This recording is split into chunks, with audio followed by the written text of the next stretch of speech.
מה זאת בכלל אסטרטגיה שיווקית? שלום, לפני שאתם קופצים לפרסם בפייסבוק או להדפיס פליירים, בואו נעצור רגע. שיווק אמיתי מתחיל באסטרטגיה. אסטרטגיה שיווקית היא כמו מפת דרכים. היא עוזרת לכם לדעת מי הלקוח שלכם, מה אתם מציעים לו ואיך הכי נכון לדבר אליו.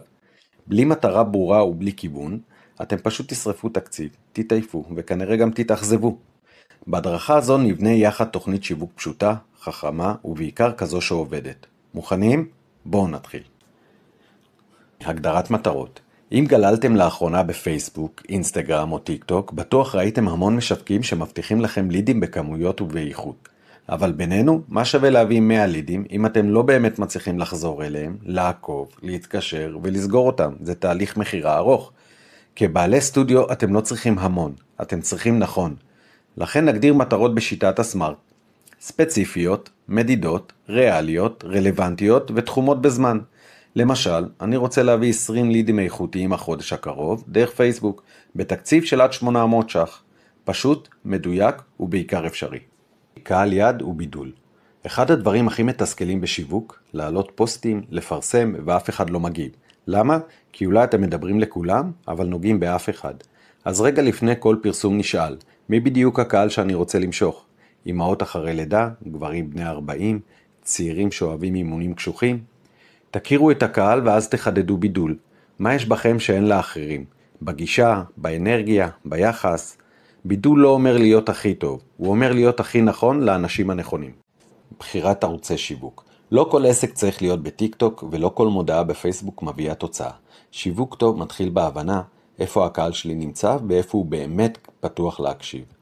דוגמאות. אמהות, קבוצות בפייסבוק, קבוצות גנים, קבוצות קהילה, המלצות, גילאי 60 פלוס, מרפאות, מרכזים קהילתיים, צעירים, טיק טוק, אינסטגרם. אם אתם סטודיו מקומי, אולי פליירים, דוכן מחוץ לסופר או שיתופי פעולה יביאו תוצאות טובות יותר ממודעות יקרות.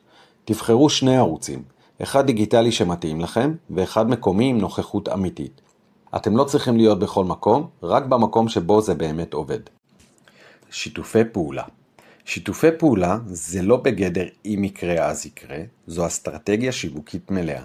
פעילות שיווקית מתוקצבת, מתוכננת עם דגש חודשי. חפשו בעלי עסקים שפונים לאותו קהל יעד, ולא מתחרים. תזונאית, מספרה מקומית, קוסמטיקאית, הציעו הטבות הדדיות, פרסום משותף של שירות חופף או מבצע, הרצאה חינמית. בואו נעשה תרגיל קטן של השוואה בין פרסום ממומן לשיתוף פעולה. אז פרסום ממומן. נניח שהבאתם 20 לידים, כל ליד עלה 50 שקלים. סך ההשקעה 1,000 שקלים. מתוך ה-20 לידים סגרתם 4 לקוחות. עלות לרכישת לקוח 250 ש"ח. החזר ההשקעה, ה-ROI שלנו, ייקח 5 חודשים וזאת במידה שהרווח שלנו נע סביב ה-20%, שזה נתון יפה.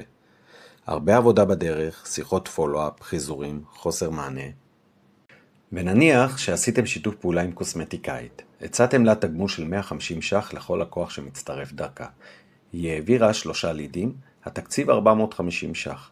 עלות לרכישת לקוח 150 ש"ח. הלקוח מגיע עם אמון, נסגר כמעט בלי שיחה. ה-ROI מהיר יותר, לפעמים החזר תוך 3 חודשים ואולי אפילו פחות. וגם הלקוח הזה נשאר יותר זמן ומביא חברים נוספים. חבר מביא חבר.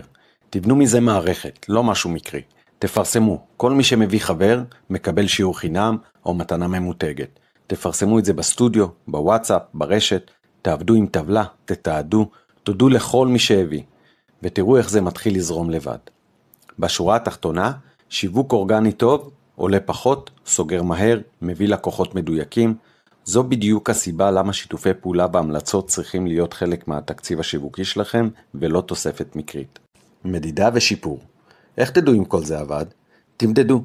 לא בגדול, בקטן. כמה לידים הגיעו מכל ערוץ, כמה סגרו, כמה עלה לכם כל לקוח. דוגמה, השקעתם 500 שקלים בפייסבוק וקיבלתם 2 לקוחות. אבל דוכן ליד הסופר הביא לכם 4 לקוחות בשעה אחת. תעקבו, תחדדו, תבינו איפה הכסף שלכם באמת עובד ותשקיעו שם. תכנון תוכן חודשי רבעוני. שיווק לא עובד מפוסט אחד, אלא מהתמדה. תבנו תוכנית תוכן פשוטה, תוכן מקצועי, תוכן אישי, תוכן מחירתי, תוכן קהילתי. תשתמשו בתמונות אמיתיות, סרטונים קצרים וכתיבה בגובה העיניים. והכי חשוב, תכינו מראש, זה חוסך זמן, שומר על עקביות, ומאפשר היערכות לחודשים של חגים, אירועים מיוחדים בלוח השנה ועוד.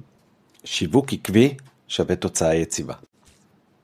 ולסיכום, שיווק הוא תהליך. לא כל דבר עובד מיד. לא הכל חייב להיות מושלם. מה שכן, כשיש תוכנית, יש שקט תפעולי. אל תשאפו למלא את הטבלה שלכם בלידים לחזרה. אתם עמוסים ואין לכם הרבה זמן לזה. אל תתפזרו לכל הכיוונים. יהיה לכם קשה לבקר את עצמכם ולא תבינו איפה נכון להשקיע את תקציב השיווק. תעבדו חכם, תתמידו ותתמקדו במה שעובד. ובהצלחה.